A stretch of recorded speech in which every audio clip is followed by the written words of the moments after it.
HTML এর list এর দ্বিতীয় পর্বে আজকে আমরা লিস্টের আরও দুইটা টার্মস বাদ রাখছিলাম এর আগের পর্বে, সেই দুইটা আমরা আজকে আলোচনা করব।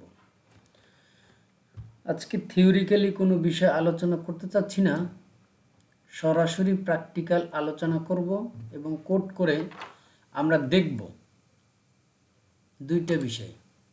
প্রথমটা হলো অর্ডারড লিস্ট এবং ডেসক্রিপশন লিস্ট। দুইটা লিস্টের বিষয়ে আলোচনা করব। আমরা সাধারণত যারা ওয়েব ডেভেলপমেন্ট প্রথম শিখি তারা কিন্তু আনঅর্ডারড লিস্ট এবং অর্ডার লিস্ট দুইটা শিখেই শান্ত থাকি, কিন্তু ছোট্ট একটা বিষয় বাট খুবই জরুরি, সেটা হলো ডেসক্রিপশন লিস্ট। আমরা এই ভিডিওর মধ্যে এটাও কোড করে দেখব। তো চলুন সরাসরি আমরা কোডে চলে যাই। এর পূর্ববর্তী ভিডিওতে আমরা আনঅর্ডারড লিস্টটা দেখেছিলাম। দেখুন, গত পর্বের আমাদের যে লিস্টটা আছে unordered list, dotted list, circle list, square list নিয়ে আমরা আলোচনা করছিলাম। এই পর্বে আমরা সিরিয়ালাইজড লিস্ট, যেটা নাম্বার লিস্ট বলেন আপনারা, সেটা নিয়ে আলোচনা করব। HTML এর ভাষায় সেটা হলো অর্ডারড লিস্ট। অর্ডারড লিস্ট, ওকে। আমাদের অর্ডার লিস্ট উপরে হলো আছে, আনঅর্ডারড লিস্ট যেটা আছে থাক, প্রবলেম নাই। আমাদের অর্ডার লিস্টের ট্যাগের নাম কি হবে? OL মানে অর্ডার লিস্ট, ওকে।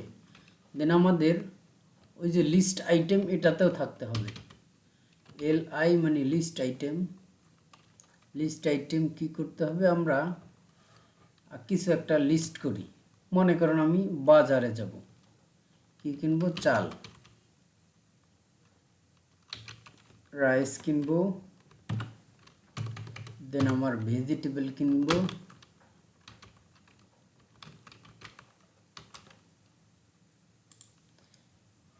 ভেজিটেবল আমাকে কিনতে হবে, আমার ভেজিটেবল, ওকে। আমরা ভেজিটেবল নিব। দেন আমরা কি নিতে পারি? ফিশ। আচ্ছা, আমাদের তিনটাই থাক। আমাদের এই তিনটা শো করে দেখি। দেখুন সুন্দরভাবে আমাদের নাম্বার লিস্ট যেটাকে বলি, আমাদের 1, 2 করে নাম্বার চলে আসছে। আমরা চাচ্ছি এই নাম্বারটা ABCD করে দিতে। তো সেক্ষেত্রে আমাদের একটা টাইপ ডিফাইন করে দিতে হবে, সেটা হলো A। দেখুন A দিয়ে দিলাম, A কিন্তু বুঝে নিচ্ছে, এরপরে B হবে, C হবে, সুন্দরভাবে লিস্টিংটা করে দেখাচ্ছে। দেন আমি চাচ্ছি যে আমার রোমান সংখ্যায় নাম্বারটা দেখাবে। আপনারা দেখবেন যে এর আগের আমি ছোটোবেলায় যে ঘড়িগুলো দেখছি, এখন ইভেন মাঝে মধ্যে অনেক বাড়িতে দেখা যায় যে দেয়াল ঘড়িগুলা, সেই ঘড়িগুলোর অনেক ঘড়ির মধ্যে দেখবেন যে রোমান সংখ্যায় টাইমটা লেখা আছে, সেই সুন্দরভাবে রোমান সংখ্যা কিন্তু দেখাচ্ছে। আমি যদি এখানে আরও 2-1টা আইটেম বৃদ্ধি করি তো সেক্ষেত্রেও কোনো প্রবলেম হবে না। আর কি করতে পারি? Salt,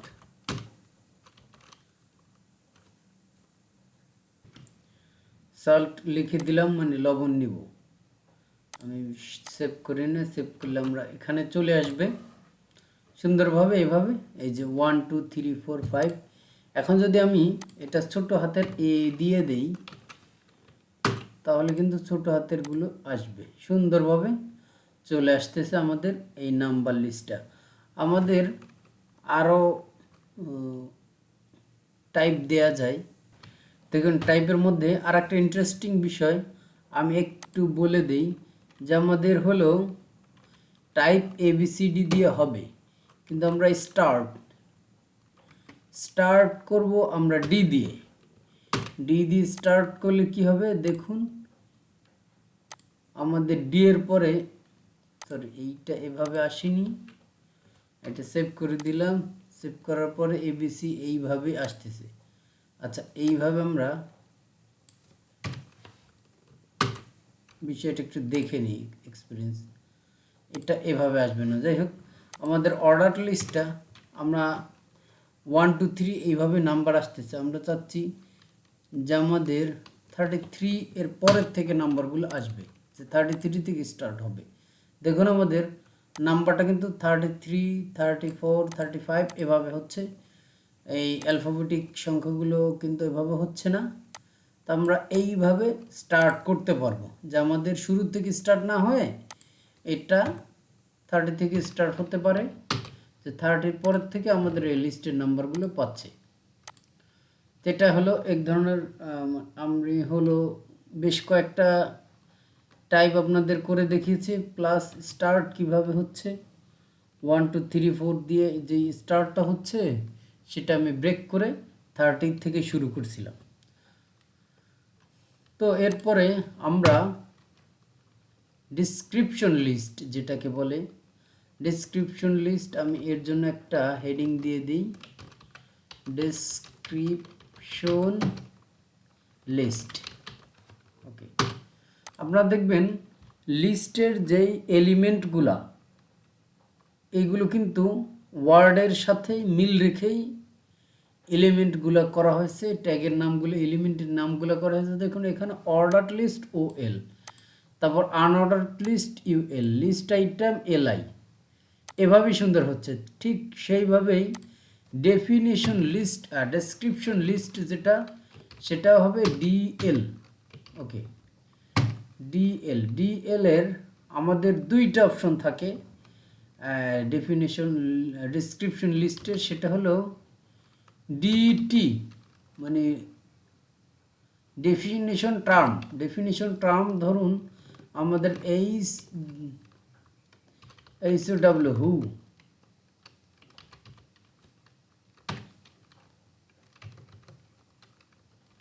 WHO who, definition terms এটা।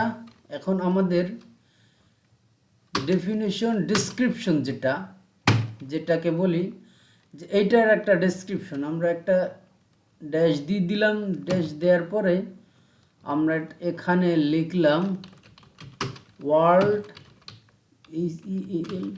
Health or world health organisation.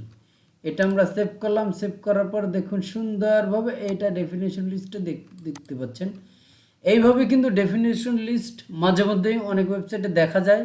আমরা কাজ করতে করতে এই ধরনের ডেফিনেশন লিস্ট আমরা ব্যবহার করব। তো ছোট্ট একটা বিষয় যেটা খুবই অ্যাট্রাকটিভ, খুবই ভালো, আপনারা ইউজ করলে দেখবেন যে অনেক ভালো লাগতেছে। বিষয়টা হলো শেখাটা খুব ইন্টারেস্টিং লাগতেছে। তো আমরা যখন যেটা দরকার যেখানে, সেই লিস্টটা সেখানে আমরা ব্যবহার করার চেষ্টা করব। আমরা হলো একটা কথা আমি ফার্স্টে আলোচনা করেছিলাম, সেটা হলো এই লিস্টগুলো কিন্তু আমরা অন্য ট্যাগ ইউজ করে করতে পারতাম। লিস্ট না, শুধু অন্য অন্য জিনিস যেগুলো আমরা এতদিন পর্যন্ত শিখেছি সবগুলো কিন্তু এটা অন্যভাবে করতে পারতাম। অন্য ট্যাগ ইউজ করে, যেমন প্যারাগ্রাফ ইউজ করে আমি কিন্তু লিস্ট তৈরি করতে পারতাম। বাট এটা লিস্ট গুগল সার্চ ইঞ্জিনের ব্যাপার স্যাপার আছে, এইখানে ওনাদের যেটা নির্ধারিত রুলস ডিফাইন করে দিয়েছে সেটা ব্যবহার করে আমাদের কাজ করতে হবে। কারণ ওটা ব্যবহার না করলে দেখা যাচ্ছে আমাদের ওয়েবসাইট তো করব, বাট ওয়েবসাইটটা যে উদ্দেশ্যে করব মানুষ সার্চ করে রেজাল্ট পাবে না। সার্চ রেজাল্টে যদি আমাদের ওয়েবসাইটটা নাই দেখায় তাহলে তো আমাদের ওয়েবসাইট কইরাই কী লাভ। ওয়েবসাইটটা করার মূল উদ্দেশ্য হয় মানুষকে দেখানো, মানুষকে এর প্রতি আকৃষ্ট করা, যেন যে কোনো একটা সার্ভিস আমরা বিক্রি করব সেটা হলো মানুষের কাছে পৌঁছে দেওয়া। তো ধন্যবাদ। এই পর্যন্ত আজকের পর্বে ছিল। লিস্ট নিয়ে আর আলোচনা করব না। আমাদের লিস্ট নিয়ে এ পর্যন্ত আলোচনা। এরপরে যখন দরকার হবে যেটা আমরা হলো কাজ করতে করতে ওটা শিখে ফেলব। আল্লাহ হাফিজ।